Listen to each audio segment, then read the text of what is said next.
وہ علم کے راستے پہ چلتے رہتے ہیں، جو یہ سمجھتے ہیں کہ علم ہی ہر چیز ہے، ہر چیز ہمیں علم کے ساتھ ملے گی۔ حضور علیہ السلام کی محبت کی باری ہے، حضور کے میلاد کی باری ہے، حضور کے اختیارات کی باری ہے، کہتے ہیں کہاں لکھا ہے؟ حضور کی بات ہے، کہتے ہیں کہاں لکھا ہے؟ جو بھی کلام کیا جائے، جو جیسا بھی بات کی جائے، ان کی زبان پہ ایک ہی لفظ رہتا ہے کہ یہ کہاں لکھا ہے۔ نہ اللہ نے کہا ہے، نہ اللہ کے رسول نے کہا ہے، نہ صحابہ نے کہا ہے، انہوں نے ایک ہی کرنان نپی ہوئی ہے۔ وہ صرف جو ہیں ان کو حضور علیہ السلام کی محبت نصیب نہیں ہے، کیونکہ محبت ایک ایسی چیز ہے یہ دلیل نہیں مانگتی۔ علم جو ہے یہ دلیل مانگتا ہے، لیکن محبت یہ دلیل نہیں مانگتی، عشق کی دلیل نہیں مانگتا۔ اور جو محبت کے ساتھ چلتا ہے وہ کامیاب ہو جاتا ہے، اور جو صرف علم کے ساتھ چلنے والا ہے وہ گمراہ ہو جاتا ہے۔ صرف علم کے ساتھ چلنے والا شخص گمراہ۔ شیطان کے پاس صرف علم تھا، اس کے پاس محبت نہیں تھی، نہ اس کے پاس اللہ کے نبی کی محبت تھی۔ اتنا بڑا عالم، معلم الملائکہ عالم تھا، اس کا مطلب ہے علم بندے کو بچاتا نہیں ہے، بچاتا بندے کو عشق ہی ہے۔ اگر علم بندے کو بچاتا ہوتا تو شیطان کو بچا لیتا، جو اتنا بڑا عالم تھا، جو فرشتوں کا استاد تھا۔ اگر علم بندے کو بچاتا ہوتا تو اس کو شیطان کو سب سے پہلے بچا دیتا، وہ قیامت تک کے لیے مردود نہ ہوتا۔ عالم ہو کے بھی مردود ہو گیا۔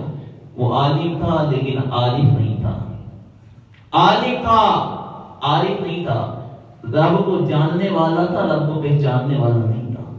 حضرت آدم علیہ السلام عالم بھی تھے، عارف بھی تھے، وہ رب کو جاننے والے بھی تھے، رب کو پہچاننے والے بھی تھے۔ علم اور چیز ہے، عرفان رب تعالیٰ کا اور چیز ہے۔ جس کو علم دیا گیا ہے ضروری نہیں کہ اس کو عرفان بھی دیا جائے، اس کو رب تعالیٰ کی معرفت بھی نصیب ہو، اس کو عشق رسول کی نظر بھی نصیب ہو، لیکن جس کو یہ نصیب ہو جائے وہ اس کو رب کی معرفت نصیب ہو جائے، عشق رسول کی نظر نصیب ہو جائے، اس بندے کو علم ضرور عطا کیا جاتا ہے، اس بندے کو علم ضرور عطا کر دیا جاتا ہے، اس بندے کو علم ضرور دیا جاتا ہے۔ ہر عالم عارف نہیں ہوتا، ہر عارف عالم ضرور ہوتا ہے۔ ہر حضور علیہ السلام کی محبت، رب تعالیٰ کی معرفت رکھنے والا، رب کو پہچاننے والا، حضور علیہ السلام کا عارف، اپنے محبوب صلی اللہ علیہ وسلم کو پہچاننے والا، اللہ عز و جل اس کو علم ضرور عطا فرما دیتا ہے۔ علم ایک بڑی لطیف چیز ہے، علم ایک بڑی لطیف چیز ہے۔ یہ اللہ عز و جل جس کو عطا فرماتا ہے، اس کا مطلب ہے کہ اس پر اس کا بڑا فضل ہے کہ جو اس کو یہ اپنی ایک نعمت عطا فرمائی۔ اس کے فضائل قرآن و حدیث میں موجود ہیں۔ علم کی فضیلت سے کوئی انکار نہیں ہے، لیکن صرف علم جو ہے، صرف علم یہ بچانے والا نہیں ہے۔ علم نے مجھ سے کہا عشق ہے دیوانہ پن، وہ کیا تھا؟ علم نے مجھ سے کہا عشق ہے دیوانہ پن، عشق نے مجھ سے کہا علم ہے تخمین و ظن۔ اقبال کہتا ہے کہ علم نے مجھ سے کہا عشق ہے دیوانہ پن۔ عشق میں کیا لکھا ہے؟ عشق تو دیوانگی کا نام ہے۔ عشق نے مجھ سے کہا علم ہے تخمین و ظن۔ عشق نے عشق بولا کہ یہ علم کس چیز کا نام ہے؟ علم تو اندازوں کا نام ہے۔ بندہ تخمین و ظن گرنے کتابی نہ بن، بندہ تخمین و ظن گرنے کتابی نہ بن، عشق سراپا حضور علم سراپا حجاب۔ کہتا ہے کہ بندہ تخمین و ظن نہ بن، ایسا نہ بن تو اندازے والا بندہ بن جائے، علم کتابی نہ بن، کتابی کیڑا نہ بن، عشق سراپا حضور علم سراپا حجاب۔ عشق سراسر جو ہے وہ حضوری کا نام ہے۔ عشق اس چیز کا نام ہے کہ تم محبوب کی بارگاہ کے اندر جھک جائے، تیری ہر چیز جو ہے اس ذات کے اوپر فنا ہو جائے، تیری خواہشیں باقی نہ رہیں، تیری کوئی مراد باقی نہ رہے۔ عشق سراپا حضور علم سراپا حجاب۔ عشق تو جو ہے وہ حجاب کا نام ہے۔ العلم حجاب الاکبر، علم جو ہے وہ سب سے بڑا حجاب ہے، علم جو ہے وہ سب سے بڑا حجاب ہے۔ عشق سراپا حضور علم سراپا حجاب۔ عشق کی گرمی سے ہے مال کا کائنات، عشق کی گرمی سے ہے مال کا کائنات، علم مقام صفات، عشق تماشائے کائنات، عشق سکون و ثبات، عشق حیات و ممات، علم ہے پیدا سوال، عشق ہے بنا جواب۔ علم جو ہے وہ سوال پیدا کرتا ہے، ان سارے سوالوں کا جواب وہ عشق دیتا ہے۔ علم ہے پیدا سوال، عشق ہے بنا جواب، عشق ہے معجزات سلطنت و فقر و دین، عشق کے ادنا غلام بھی صاحب تاج و نگین۔ عشق کے ادنا غلام بھی جو ہے وہ کوئی عام نہیں ہوتے، وہ بھی ایسے ہوتے ہیں کہ جو سلطانی کے مرتبے کے اوپر فائز ہوتے ہیں۔ عشق زمان و زمین، عشق مکان و مکین، عشق سراپا یقین اور یقین پتہ یاب، شرع محبت میں ہے عشرت منزل حرام، شورش طوفان حلال لذت ساحل حرام۔ وال کہتا ہے محبت کی شرح اور ہے، محبت کی شرح اور ہے، شرع محبت میں ہے عشرت منزل حرام، یہاں منزل کی تمنا کرنا ہی حرام ہے۔ شرع محبت میں ہے عشرت منزل حرام، شورش طوفان حلال لذت ساحل حرام، یہاں طوفانوں سے لڑنا یہ حلال ہے، یہاں آزمائشوں تکلیفوں اور مشکلات کا مقابلہ کرنا یہ ضروری ہے، یہاں جو ہے وہ سکون ہی حرام ہے۔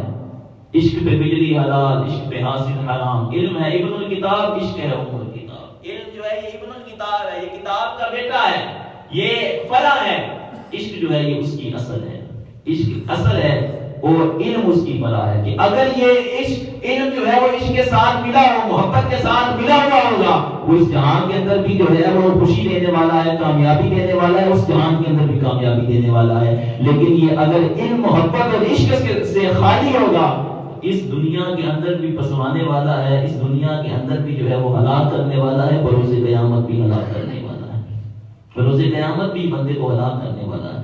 حضور علیہ السلام کی محبت، صحابہ کرام نے حضور سے محبت کی، جو حضور کے ان کے افعال ہیں، جو ان کے معاملات ہیں حضور علیہ السلام کے ساتھ، وہ کسی سے ڈھکے پوشیدہ نہیں ہیں۔ صحابہ نے جو کام کی، مسلم شریف کے اندر روایت موجود ہے، حضرت اسماء بنت ابی بکر صدیق، حضرت ابو بکر صدیق کی بیٹی اس کی راوی ہے، آپ فرماتی ہیں کہ میرے پاس حضور علیہ السلام کا ایک جبہ ہے، حضور کا ایک جبہ ہے۔ آپ فرماتی ہیں پہلے سیدہ کائنات سے عائشہ صدیقہ کے پاس تھا، انہوں نے مجھے دیکھ لیا، میرے پاس آ گیا۔ آپ فرماتی ہیں ہذه جبۃ رسول اللہ صلی اللہ علیہ وسلم نحن نغسلها للمرضى فيستشفى بها۔ آپ فرماتی ہیں یہ حضور کا جبہ ہے، ہمارے گھر میں جب کوئی بندہ بیمار ہو جاتا ہے، ہم اس جبے کو پانی میں ڈالتے ہیں، اس پانی کو جو ہے مریض کو پلاتے ہیں، اللہ تعالیٰ شفا عطا فرماتا ہے۔ نہ قرآن نے کہا کہ حضور کے جبے کے اندر شفا ہے، حضور کا جب جبہ ملے تو اس کو جو ہے وہ پانی کے اندر ڈال کے پی لیا کرو، شفا مل جائے گی۔ نہ حضور کا فرمان ہے، نہ حضور نے فرمایا کہ میرا جو جبہ ہے وہ شفا والا ہے، اس جبے کو اسما پانی میں ڈالنا، اس پانی کو پینا، اللہ شفا عطا فرمائے۔ یہ حضرت اسما کا اپنا اجتہاد تھا، اپنی رائے تھی کہ وہ نبی جو اتنی پاک ذات ہے، شفا والی ذات ہے، اس ذات کے ساتھ نسبت رکھنے والی چیز بھی شفا والی ہی ہوگی۔ انہوں نے یہ سوچا، انہوں نے یہ نہیں کہا نہ قرآن میں آیا نہ حدیث میں آیا، نہ حضور کا فرمان ہے نہ صحابہ کرام جو ہے انہوں نے کہا۔ حضرت اسماء رضی اللہ تعالیٰ عنہ نے اپنے عمل کے ساتھ اس عمل کو کیا، اللہ تعالیٰ نے شفا عطا فرمائی، اللہ تعالیٰ نے جو ہے ان کو حضور علیہ السلام کے جبے کے ذریعے شفا عطا فرمائی۔ اس کا مطلب یہ ہے کہ حضور کی محبت کے اندر کوئی ایسا عمل کرنا جو قرآن میں بھی نہ ہو، جو حدیث میں بھی نہ ہو، لیکن وہ عمل جو ہے فی نفسی ہی اچھا ہو، اس عمل کے اندر عشق رسول کی حلاوت ہو، وہ عمل ایسا ہو کہ جس سے عشق رسول ظاہر ہو رہا ہے، حضور کی محبت ظاہر ہو رہی ہو، وہ عمل کرنا جو ہے وہ بالکل جائز ہے۔ حضرت اسماء بنت ابی بکر صدیق رضی اللہ تعالیٰ عنہ کے عمل سے تو یہی ظاہر ہو رہا ہے نا، آپ کے عمل سے تو یہی پتہ لگ رہا ہے کہ ایسا کرنا جائز ہے کہ جو رب جو ہے حضرت یوسف علیہ السلام کی قمیض کے اندر شفا پیدا کرنے والا ہے کہ حضرت یعقوب علیہ السلام کی آنکھیں ٹھیک ہو جائیں، وہ رب کے نبی کے جبوں میں شفا عطا نہیں کرے گا۔ جو رب جو ہے وہ حضرت یوسف علیہ السلام کی قمیض کے اندر ایسی شفا دینے والا ہے کہ حضرت یعقوب علیہ السلام کی بینائی لوٹ آئے، وہی رب کے نبی کے جبوں میں شفا نہیں دے گا۔ کیا وہ نبی جو کیا رب جو ہے وہ نبی کے لعاب کے اندر شفا نہیں دے گا؟ حضور علیہ السلام کی پوری ذات ہی شفا والی ہے۔ جو کچھ دن پہلے جو معاملات ہوئے فرانس کے اندر گستاخانہ خاکے شاہی کیے گئے، اس میں سب سے پہلی بات تو یہ ہے کہ اللہ کے محبوب علیہ السلام کی محبت، حضور سے عشق، یہ ہر دور میں مسلمانوں کا سب سے بڑا مسئلہ رہا ہے۔ کچھ چیزیں ایسی ہوتی ہیں کہ جن کے اوپر کمپرومائز کر لیا جاتا ہے، کچھ چیزیں ایسی ہوتی ہیں کہ جن کے اوپر کمپرومائز کرنا یہ ممکن نہیں ہوتا۔ حضور علیہ السلام کی عزت، حضور کی ناموس ایک ایسی چیز ہے کہ کائنات میں ہر چیز کے اوپر جو ہے وہ کمپرومائز تو ہو سکتا ہے، لیکن حضور علیہ السلام کی ناموس کے اوپر کمپرومائز نہیں ہو سکتا۔ یہ ایک ایسی چیز ہے اس کے اوپر جو ہے وہ کوئی دوسری رائے نہیں ہو سکتی۔ حضور علیہ السلام کی محبت اور حضور کی ناموس کے اوپر تو دوسری طرح نہیں ہو سکتی. مطلق کتب احادیث کے اندر روایت موجود ہے. اس کے علاوہ بھی جو ہے وہ کافی سارے مورخین نے اور جو ہے سیرت نگاروں نے اس روایت کو نقل کیا ہے. ایک شخص اللہ کے محبوب علیہ السلام پر ایمان آیا، کتب حدیث میں روایت موجود ہے. وہ حضور علیہ السلام کا کاتب وحی بن گیا، وحی لکھا کرتا تھا، جو حضور علیہ السلام کو وحی آتی وہ وحی لکھتا. بعد میں ایک عیسائی عورت کی محبت کے اندر مبتلا ہو کر عیسائی ہو گیا، مرتد ہو گیا، اسلام کو چھوڑ دیا اور جا کے عیسائیوں کے اندر بڑا شور کیا کرتا تھا اور کہتا تھا کہ اس نبی کو تو کچھ بھی نہیں آتا، وہ تو جو میں کہتا ہوں وہ لکھتے ہیں، انہیں تو کچھ بھی نہیں آتا، جو میں بتاتا ہوں وہی میں لکھتا ہوں، بس وہی لکھتے جاتے ہیں، ان کو کچھ بھی نہیں آتا. اور حضور علیہ السلام کی گستاخیاں کیا کرتا تھا، حضور کی ہجو کیا کرتا تھا، حضور کی ہجو کیا کرتا تھا. کچھ عرصہ گزرا، وہ بندہ مر گیا. اس کے سارے عیسائیوں نے اس کو اٹھایا اور جا کے قریب قبرستان میں دفن کر دیا. قریب قبرستان میں دفن کیا. کہتے ہیں کہ جب دفن کر کے واپس آئے، اگلے دن گئے تو اس کی جو لاش ہے وہ باہر پڑی ہوئی قبر سے. انہوں نے کہا کہ یہ نبی کے صحابہ کا کام ہے. انہوں نے آ کے اس بندے کی گستاخ تھا نبی کا، انہوں نے اس کی لاش کو نکالا، اس کو باہر پھینک کے چلے گئے. انہوں نے کہا کہ اب اس کی لاش کو جو ہے وہ اور زیادہ زمین جو ہے وہ کھودو اور اس کو جو ہے نیچے دفن کرو، تاکہ اس کو ان کو نکالنے کے اندر بھی بڑی دقت پیش ہے، وہ اتنی جلدی نکالے بھی نہ. انہوں نے خوب جو ہے وہ قبر کھودی اور اس کو جو ہے اس کے بیچ میں ڈالا اور پھر واپس آئے. اگلے دن گئے تو پھر لاش پائی پڑی. بڑے حیران ہوئے.